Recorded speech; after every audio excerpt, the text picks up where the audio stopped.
Amadou Seydou, licencié de langue et de littérature arabe à l'Université de Paris, historien des sciences et physiologiste, agrégé de philosophie. Il est né en 1928. Il a été ambassadeur de la République du Niger en France, en Suisse et au Royaume-Uni. C'est une chose qui m'a beaucoup frappé lorsque je lisais Ulysse. Constamment, chaque fois que le héros venait dans une île, dans un village, la première chose dont on se préoccupait, c'était de savoir d'où il venait, de qui il venait. Et on ne demandait jamais où il allait.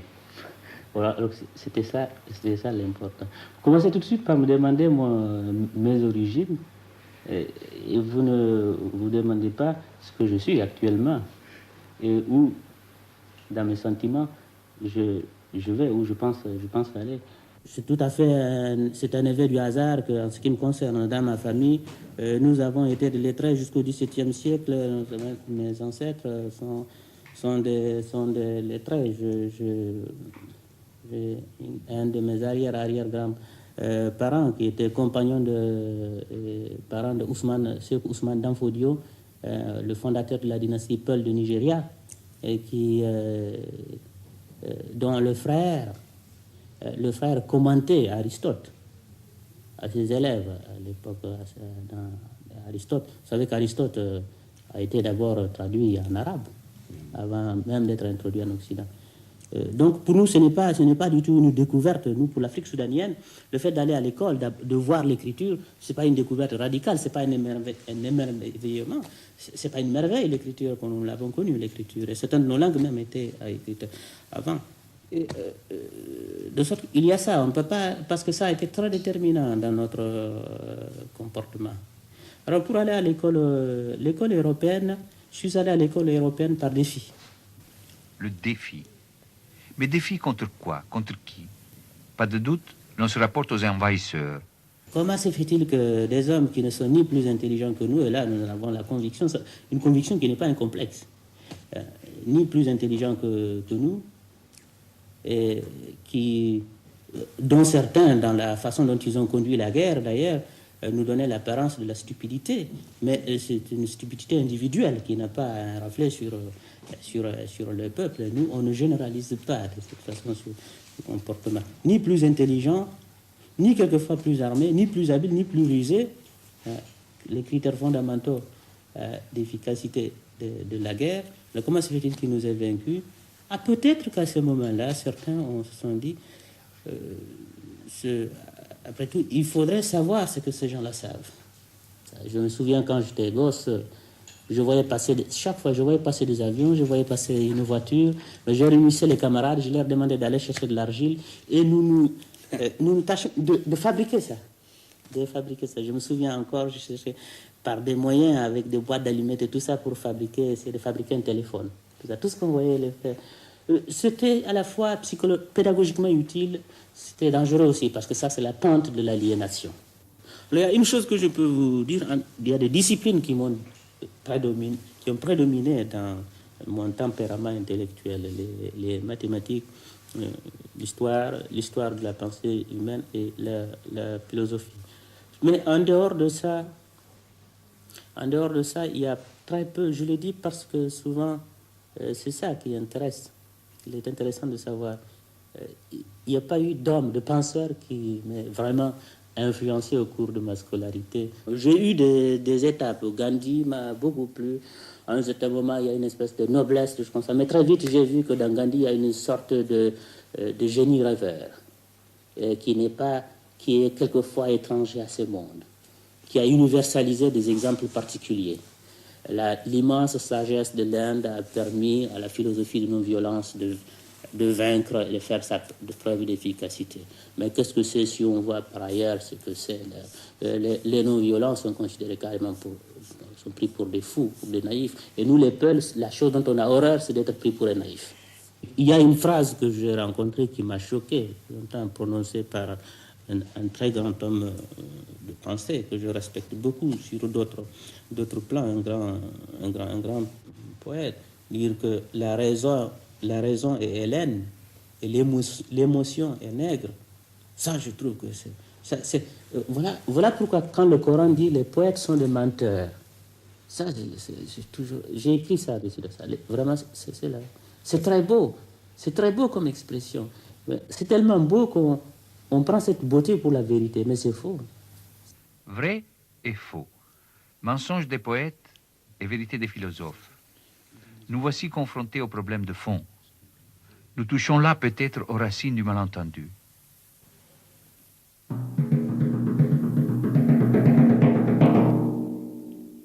La répétition, c'est banal de le dire en Afrique, ce n'est pas un défaut, c'est pas un vice. C'est pas un vice intellectuel, la répétition. Pourquoi ça l'est devenu en Occident? Pourquoi on a horreur de la répétition dans la pensée occidentale? Et pourquoi on a fait prévaloir la signification de l'originalité comme cette qualité qui ne se révèle qu'une seule fois, mais la deuxième fois, elle est une autre qualité. Pourquoi le refus de la permanence des valeurs, c'est ça. Et c'est valable pour tous les peuples que l'on peut appeler rapidement des peuples anciens, parce que la répétition, c'est le langage de la vérité et de l'éternité. C'est ça, c'est l'expression des choses qui durent, c'est ça, la répétition. Les vérités qui ne se répètent pas, qu'on ne répète pas, ce ne sont pas des vérités. Ce que vous ne répétez pas, ce n'est pas vrai. C'est le mensonge qui est discontinu. On peut trouver un style par une virtuosité intellectuelle ou par un don personnel. On peut trouver le moyen de varier le style de répétition d'une vérité. Mais la vérité elle-même est répétition. Tous les grands penseurs se sont attachés aux vérités qui se répètent. Et la vision même du monde, les Allemands, ce que les Allemands appellent la Weltanschauung, des anciens par exemple, c'est ça, c'est de saisir ce qui se répète. Je crois que c'est un philosophe italien qui est le dernier, je crois, des adeptes de cette comment vous appelez ça, cette vision du monde qui consiste à dire que l'essence du monde, le destin fondamental du monde, c'est quelque chose qui se répète. C'est Giovanni Battista Vico. C'est Vico, les ricorsi. Corsi et ricorsi, c'est ça. Et seul l'inessentiel est radicalement original et ne se répète pas. Les choses essentielles se répètent.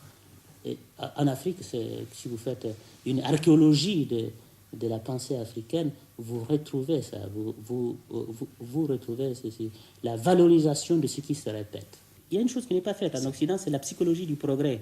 On a fait une idéologie du progrès, une histoire du progrès, une métaphysique, mais on n'a pas fait ce qui est le simple, une psychologie, voir dans quelle mesure le concept même de progrès est compatible avec sa perception psychologique.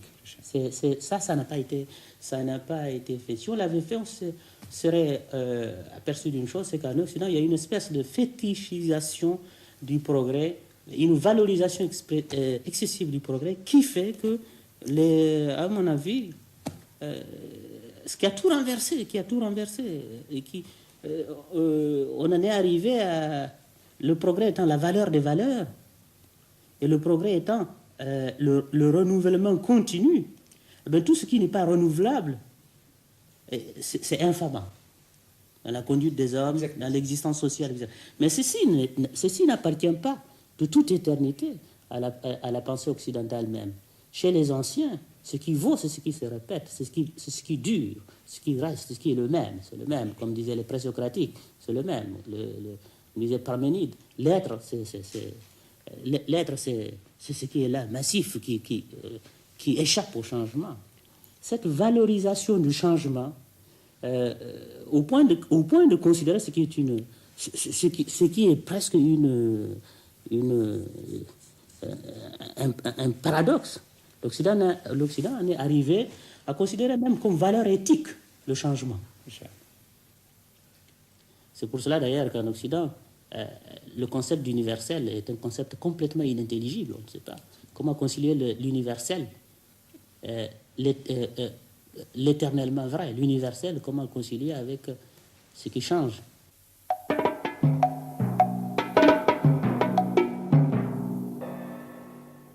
La parole, l'élément essentiel des relations humaines, est codifié spontanément dans chaque société. Il y a une espèce de distribution de la parole.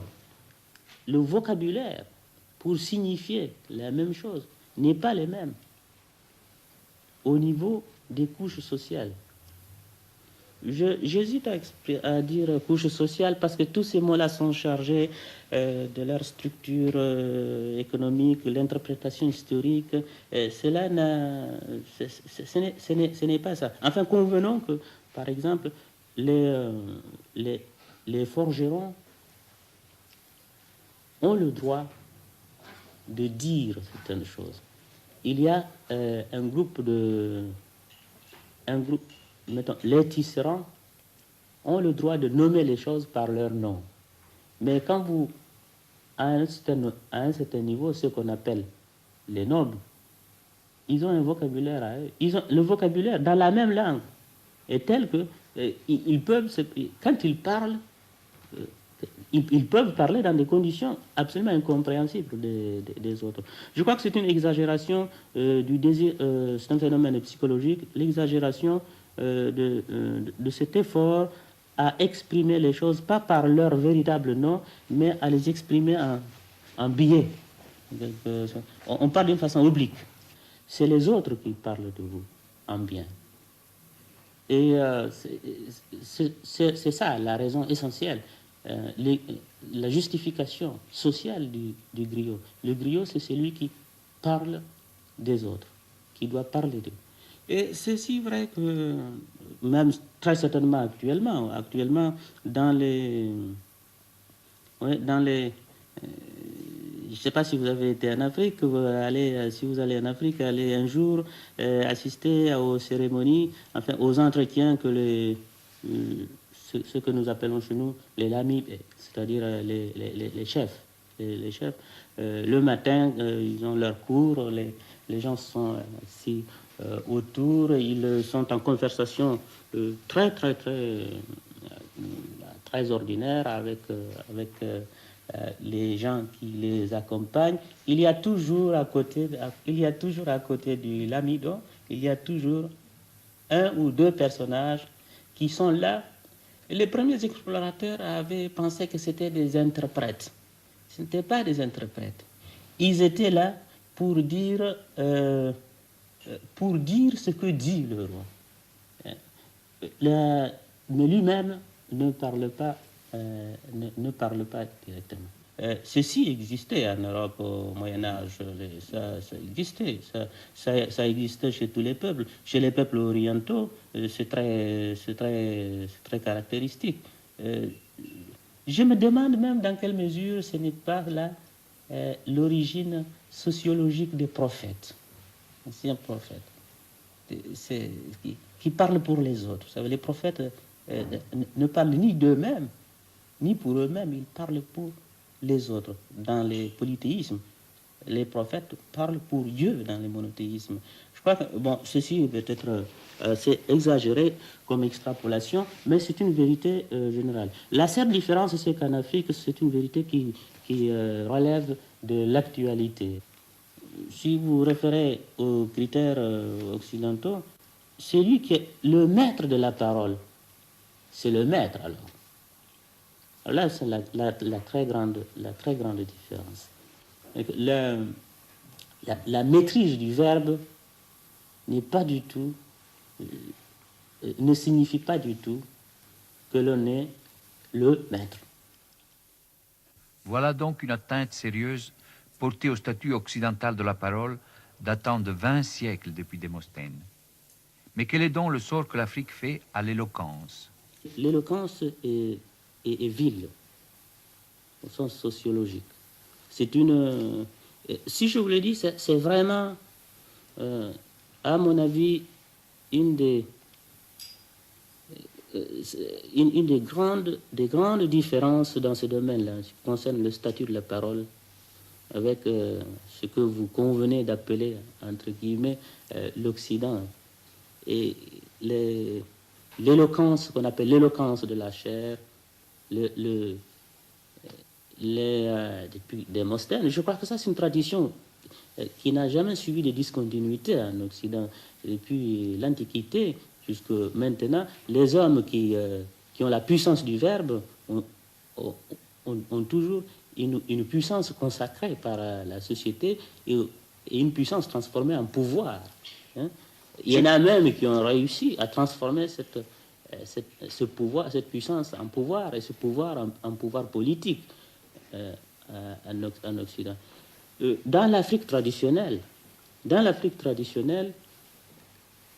la maîtrise du verbe appartient à une caste qui n'est pas du tout la caste du pouvoir. Il est permis alors de se demander si, dans une Afrique ayant une technologie plus développée, ce n'est pas de la caste des griots qui surgiront de plus en plus les chroniqueurs, les journalistes de la radio et de la télévision. Vous voulez dire ce que le peuple appelle les griots de Toubab. les griots de Toubab. Ces questions sont extrêmement complexes.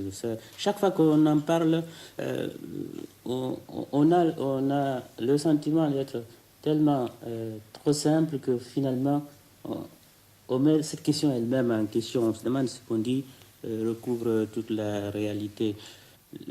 L'éloquence, c'est le propre du griot. Là, partout où il y a la qualité prédominante de l'éloquence requise, il y a un peu du travail du griot, c'est évident. Je ne dis pas que ça peut créer un obstacle sociologique à la formation des journalistes ou à la formation ou au parlementarisme. Mais enfin, quand même, si vous écoutez les paysans, l'Afrique traditionnelle, on entend toujours... Je me souviens avoir été quelquefois assisté à des séances de parlement. C'est très caractéristique d'ailleurs, je vais dire l'Afrique de chez nous, l'Afrique soudanienne que je connais. Les députés, parmi eux, il y en a de toutes les couches sociales, parce que l'Afrique moderne mélange tout le monde et c'est heureux. Mais c'est très net. Les députés les plus silencieux, remarquez ça. C'est vraiment, c'est presque une loi. C'est les plus silencieux, ceux qui parlent le moins, ou ceux qui, quand ils demandent la parole, ce n'est jamais plus de 2 minutes. Ils disent une ou deux choses et ils vont s'asseoir. Cela, vous pouvez le constater tout de suite, ce sont les gens qui appartiennent à une génération. Cette génération qui, même si elle a été à l'école française ou à l'école anglaise, je parle du Niger, par exemple, ou du Nigeria, des pays qui sont mes pays d'origine, si vous voulez. Là, on sent que ceux-là, vous pouvez dire, même s'ils ont été à l'école française ou anglaise, vous remarquez que la majeure partie, la partie déterminante de leur éducation, c'est dans la pédagogie traditionnelle, dans l'Afrique traditionnelle. Par contre, ceux qui viennent des écoles ou des universités ou françaises ou anglaises, les Anglais un peu moins, parce que les Anglais donnent une éducation qui tient compte de la tradition. Ceux-là, alors là, permettez que je parle 2 minutes, ils parlent 3 heures. Alors là, et on entend souvent les griots dire, mais ça, c'est des chefs ou des griots? C'est des chefs ou des griots, ça. C'est toujours ça. Je ne veux pas pousser l'exemple jusqu'à la méchanceté suprême et vous dire que j'en étais témoin moi-même, les peuples africains, surtout l'Afrique soudanienne, sont très choqués de voir un chef d'État venir tenir un discours, faire un grand meeting et parler pendant 3 heures. Ils sont très très choqués. Ça, c'est pas un chef, ça. Si un chef parle pendant 3 heures, ou ce qu'il dit n'est pas vrai, ou ce qu'il dit c'est plus que la vérité, donc ce n'est pas vrai, ou ce n'est pas un chef. Et en général, ils donnent le sentiment qu'eux-mêmes n'ont pas la certitude de leur qualité de chef. On sent ça comme l'expression d'une nouvelle forme des choses, que l'on ne rejette pas. On ne rejette pas ça. Mais on ne vit pas l'appartenance authentique à l'Afrique traditionnelle. C'est contreplaqué, c'est une mode. Les vieux vous disent d'ailleurs c'est une mode qui va passer.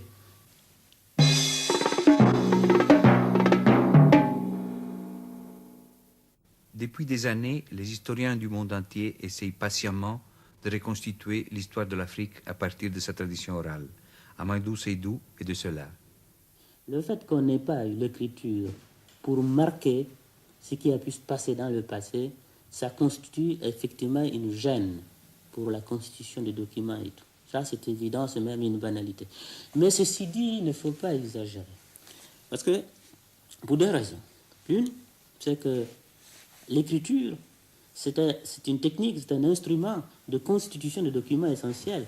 Mais c'est la meilleure technique, c'est l'écriture, c'est un excellent instrument de mensonge. Et les anciens le savaient. Quand ce qui est écrit est complètement vrai, on le déchire. Quand c'est une vérité préjudiciable, on le déchire. Et quand on ne peut pas le déchirer, on en interdit l'accès pendant 50, 60 ans. Alors là, l'écriture est quand même ambiguë. C'est un moyen pour les hommes de mentir aux générations futures. Et ceci est très facile en Occident parce que c'est très curieux. On croit plus à la parole écrite qu'à la parole orale. Ça, c'est l'inverse en Afrique. J'exagère en disant l'inverse. Mais en Afrique, il y a une prédominance de la croyance à la parole. À la parole. Et la prépondérance, l'impérialisme de l'écriture, pour ainsi dire, aboutit à ce résultat invraisemblable que ce qui n'est pas écrit est accessoire. Or, l'essentiel chez l'homme, c'est ce qu'il dit devant vous, c'est la parole. Alors, vous pouvez vous permettre, je peux me permettre, si ce n'est pas enregistré, et si ce n'est pas noté, et même si c'est noté, si je ne signe pas, je peux vous dire n'importe quoi, et demain vous dire, mais non, je ne l'ai pas dit. Ça, c'est impensable dans l'Afrique traditionnelle. Ce qu'on a dit, on l'a dit. Et on demande au fils de dire plus tard qu'on l'a dit. Donc, il n'est pas du tout sûr, et il faut faire des recherches très pénibles dans ce domaine, pour savoir quel est le degré de vérité du document écrit et du document oral. Le manque de vérité du document oral, c'est dû simplement à la défiance de mémoire. Le manque de vérité dans le document écrit peut être intentionnel. Et cela, c'est plus grave pour la constitution de l'histoire. Ceci dit, il y a une nécessité. C'est que l'Afrique n'a pas d'écriture, donc on ne peut s'adresser qu'aux témoignages oraux, c'est-à-dire à la tradition orale, qui est ce livre constitué de la série infinie des ancêtres, et des hommes, et des cerveaux, et des mémoires, pour restituer ce qui peut être restitué dans l'histoire africaine. Alors ça exige naturellement une méthode tout à fait nouvelle, analogue à celle dont se sont servis les premiers hommes de la Renaissance pour reconstituer l'histoire de l'Antiquité. Ils se sont servis de oui-dire, de ce qu'on raconte, de ce qui existe dans les paperasses, de ce que certains ont les livres, mais ils ne le mettent pas dans le domaine public, et ils racontent ce qu'il y a dans les livres, etc.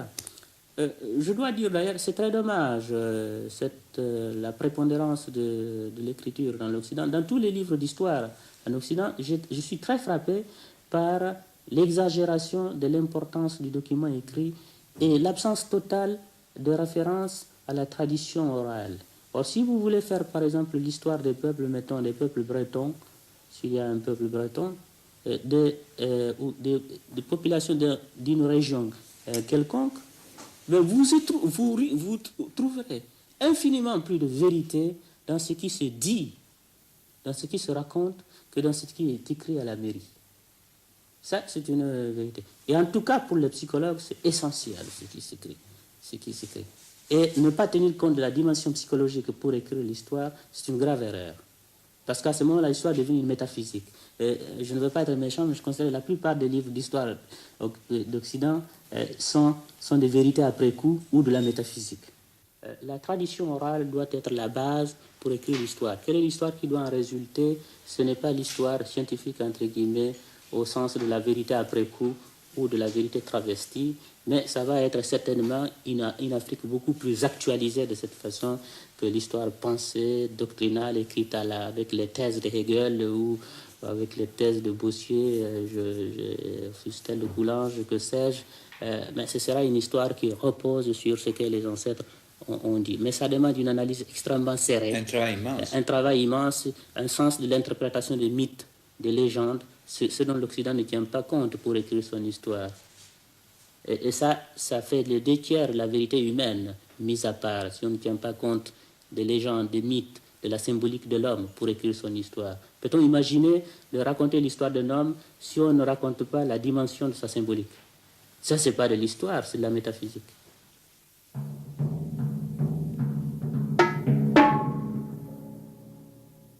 Dans l'Afrique traditionnelle, c'est un paradoxe. On n'est jamais riche pour soi-même. La richesse n'est pas une jouissance individuelle. Et ceci est si vrai que toute la société est organisée pour cela. Il est vrai que tout le monde cherche la richesse. Tout le monde cherche de tout le temps. En Afrique, dans l'Afrique traditionnelle, tout le monde recherche la richesse. Mais la finalité de la richesse, pour un individu qui est riche, c'est d'être pour lui un moyen de partager cette richesse avec les autres. C'est dommage de parler à distance, parce que si vous vivez en Afrique, dans l'Afrique traditionnelle, c'est la réalité quotidienne. Je me souviens, les vieux chez nous vous disent, les Peuls disent, c'est moins bien, si vous voulez, c'est moins bien que ce soit vous-même qui ayez 10 bœufs que votre voisin. Ou alors d'autres disent, il vaut mieux que ce soit votre voisin qui tue un poulet ou qui tue un mouton que vous-même. Pourquoi? Parce que quand dans un village, quand vous tuez un poulet ou un mouton, la société vous fait l'obligation d'en distribuer à tout le monde. Tous ceux qui savent que vous avez tué que chez vous ce soir, les paysans, je parle au niveau du paysan, tous les voisins, tous les autres paysans qui savent que chez un tel ce soir, on a entendu crier un poulet et qu'il a tué un poulet, eh bien chacun s'attend à avoir un morceau. Finalement, il vous reste moins que si la part qui vous revient est inférieure à la part, à chacune des parts que vous distribuez aux autres.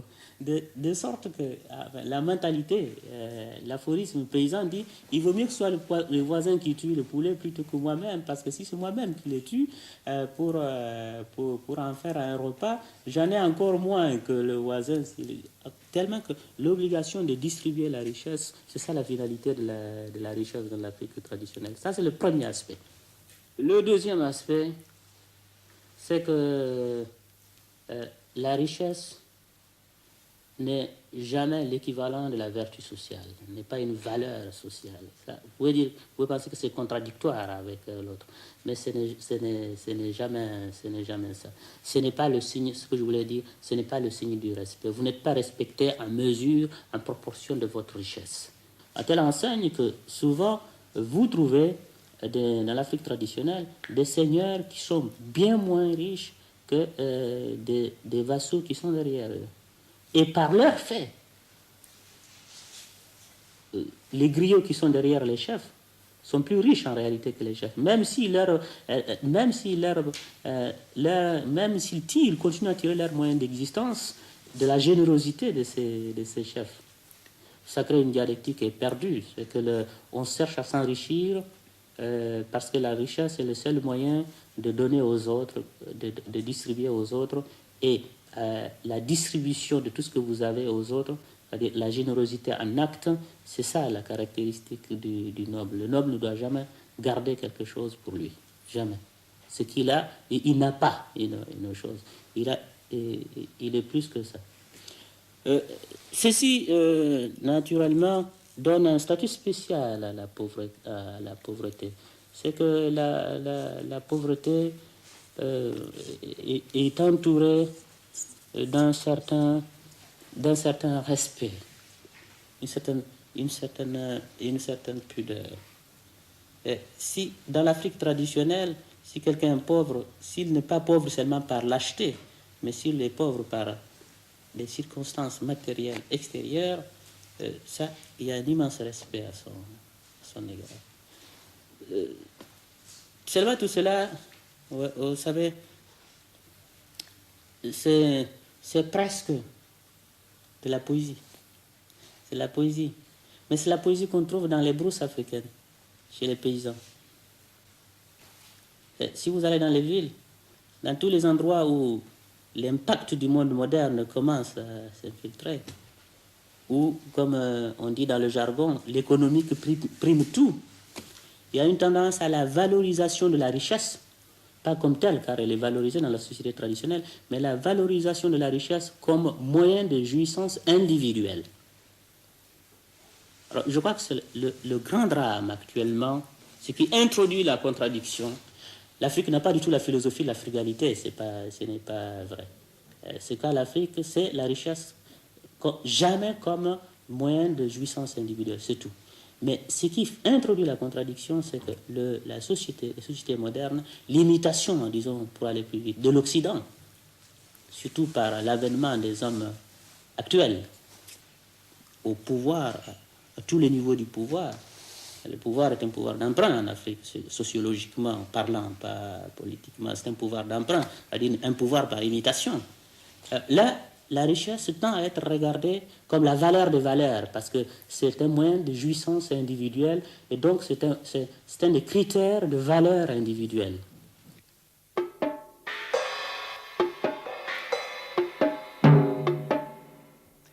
Vous m'avez dit une fois à peu près ceci. L'Occident souffre d'une technologie qui n'est pas accompagnée du moral, et l'Afrique souffre au contraire d'avoir une éthique qui n'est pas appuyée par une technologie adéquate. Ceci me paraît un antagonisme premier et fondamental. La technologie, elle est, j'allais dire une banalité, elle est ce que l'homme a fait. Elle vaut ce que vaut l'homme qui l'utilise et ce que vaut la société qui l'utilise. Je considère que ceci étant, la technologie est non seulement indispensable, l'instrument technologique, la civilisation technologique est non seulement indispensable à l'Afrique, mais il faut la requérir, parce que vraiment, je considère que personnellement, c'est ça qui manque à l'Afrique. Et à ce point de vue, je peux dire que ce qui fait la richesse de l'Europe, c'est cela c'est cela la pauvreté de l'Afrique. L'Afrique, bien sûr, regorge de valeurs humaines remarquables. Il faut souhaiter beaucoup que ces valeurs humaines puissent non seulement se conserver, pour être au moins, en certain sens, le témoignage que l'homme a valu quand même quelque chose. Et non seulement ceci, mais que également cet humanisme qu'on se complaît à regarder, à retrouver dans nos traditions, puisse s'universaliser. Ça, je le souhaite. Mais je ne voudrais pas que ce souhait aille avec le refus de la technologie, car la technologie peut être une promotion essentielle, indispensable pour une Afrique moderne. Ça, c'est requis. Je crois que, vous savez, chacun de nous est un est un Rousseau ou un Chateaubriand des heures d'hiver. On se complaît à inventer l'existence d'une civilisation sur un continent, peut-être actuel ou passé, où les hommes avaient la perfection absolue parce que ça a échappé à la technologie, ça a échappé à l'évolution sociale, etc. Et tout ça. Je crois qu'il ne faut pas, c'est très poétique, mais il ne faut pas exagérer. Si l'on veut regarder sérieusement les choses, je pense que on peut dire que à cette profusion de valeurs éthiques qui existent en Afrique, dans l'Afrique authentique, correspond malheureusement une souffrance, un manque dans l'ordre technologique. Et à ce compte-là, c'est presque l'inverse, n'exagérons rien, c'est presque l'inverse en Occident. Je crois que l'Occident s'est engagé dans un processus très accéléré d'acquisition technologique et ne s'est pas donné un processus équivalent d'acquisition dans l'ordre de la revalorisation répétitive de l'homme.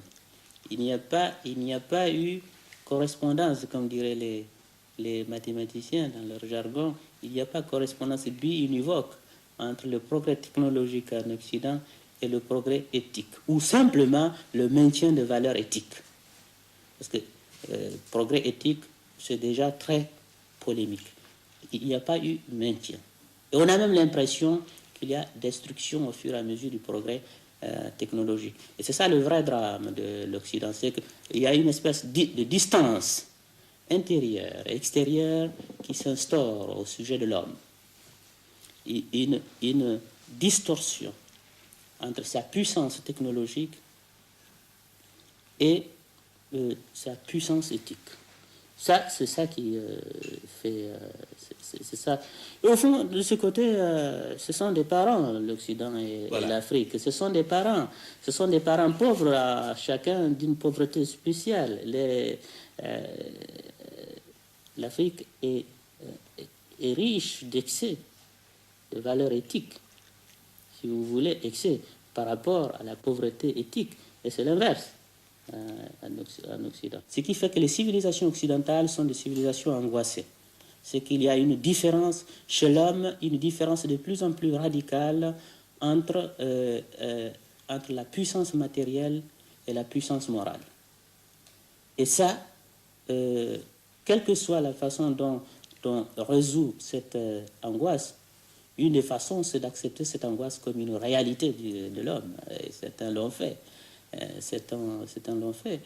Mais en tout cas, il y a cette contradiction qui est très caractéristique de l'Occident. Et elle est vécue.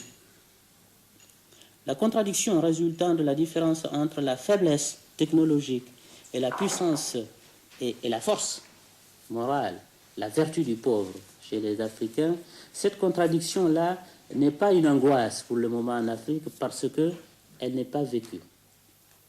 La seule chose qu'il faut souhaiter, et ça c'est un souhait qui relève, dont l'efficacité relève d'un acte politique, du pouvoir politique, c'est que le développement de l'Afrique soit entendu au sens intégral, qu'on n'entende jamais par le développement de l'Afrique, le développement dans le processus technologique en négligence absolue du développement, ou en tout cas des maintiens des valeurs essentielles de ce qui fait l'homme africain, l'humanisme africain. Vous allez dire, c'est tout à fait abstrait ça, mais il y a des exemples extrêmement concrets, tels que cette hospitalité, qui est une actualité, une réalité en Afrique. Ce lien de la cellule familiale, qui est une réalité en Afrique. Ce respect, enfin ce devoir que l'homme se fait, cette responsabilité qu'il se sent à l'égard de ses enfants, à l'égard de son père, à l'égard de sa mère, et qui est un devoir absolument transcendant à sa vie quotidienne, que tout ceci ne soit pas balayé par la technologie, mais que le désir de maintenir ceci ne signifie pas le refus de la technologie. Voilà l'impossible que je cherche Il est très facile d'obtenir qu'un peuple se développe sur le plan exclusivement économique au détriment de ses valeurs éthiques et de ses valeurs nationales. C'est très facile. Les peuples le disent, les peuples le disent, on peut toujours avoir de l'argent, ne serait-ce qu'en allant se vendre au marché. Mais ça, on le refuse toujours.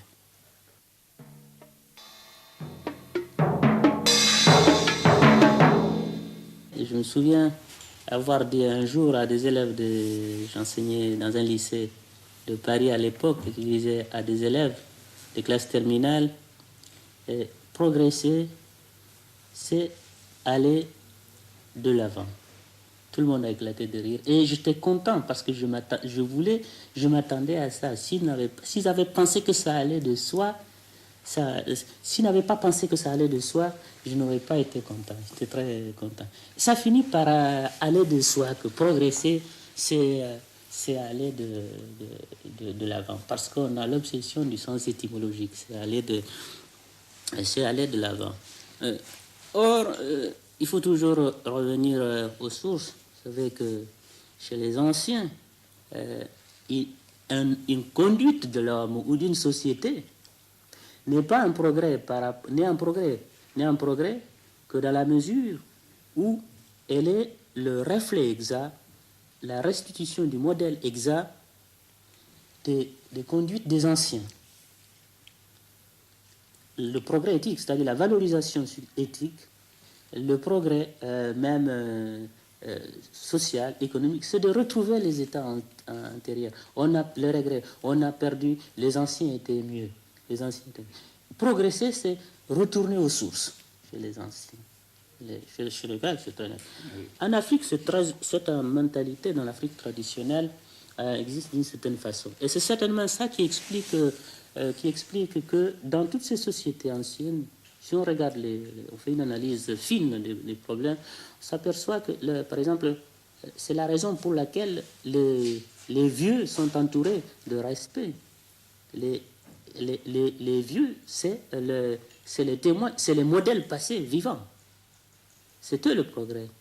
C'est eux le progrès. C'est pas le progrès, c'est parce que les anciens, par principe, les anciens ont toujours mieux fait que le nouveau. Ça, c'est l'anti-progrès au sens moderne.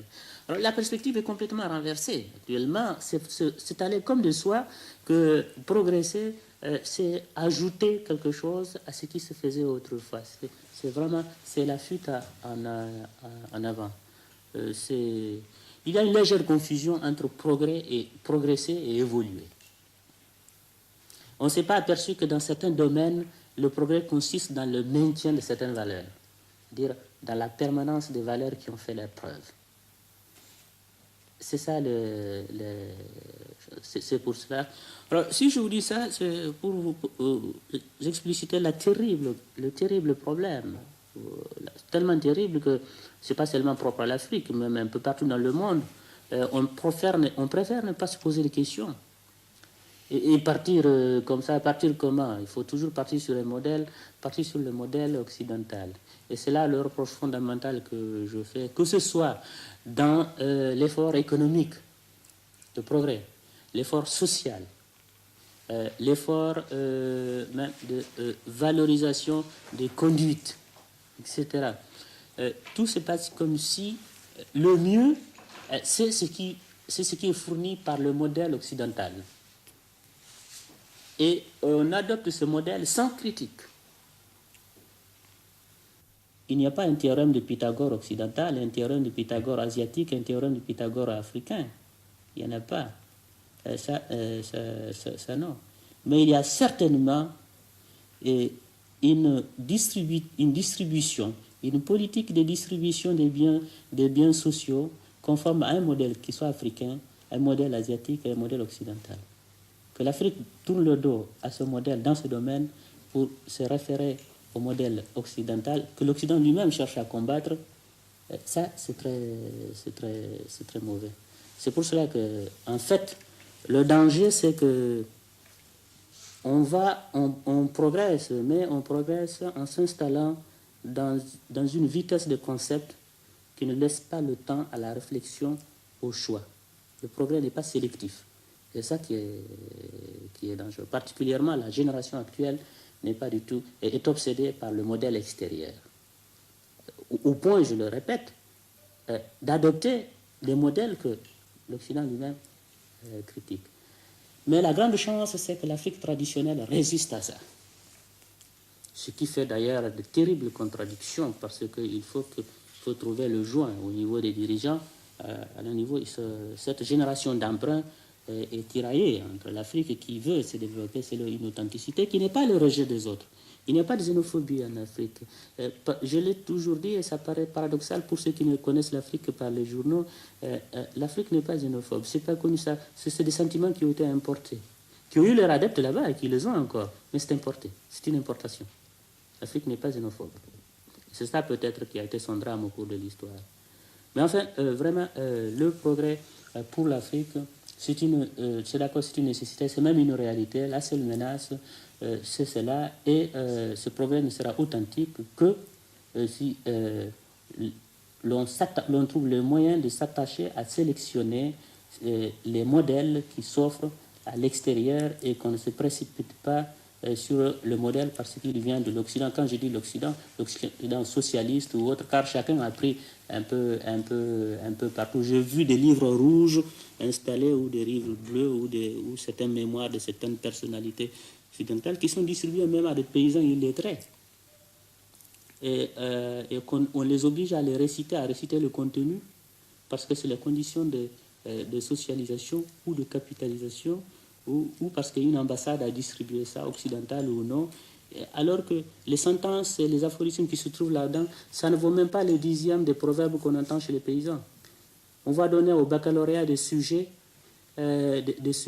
par exemple, que pensez-vous, quelle est la valeur, déterminer la valeur du loisir dans une société dont le critère des critères, c'est le travail, c'est la recherche du travail, le fondement du travail. On invite les bacheliers à méditer sur la valeur du loisir. Ce sujet composé à l'extérieur et envoyé. Voilà le type du modèle. Je crois que c'est le vrai. C'est pour cela qu'il faut beaucoup souhaiter que la future génération de l'Afrique soit une génération d'hommes lucides qui progresse sans démagogie, ni interne, ni externe, et qui garde les valeurs authentiques de l'Afrique, qui sont les valeurs d'ouverture, mais une ouverture qui soit critique. Et ceci sera au bénéfice de tout le monde, car le reste du monde n'a pas intérêt à voir se développer une civilisation d'emprunt en Afrique.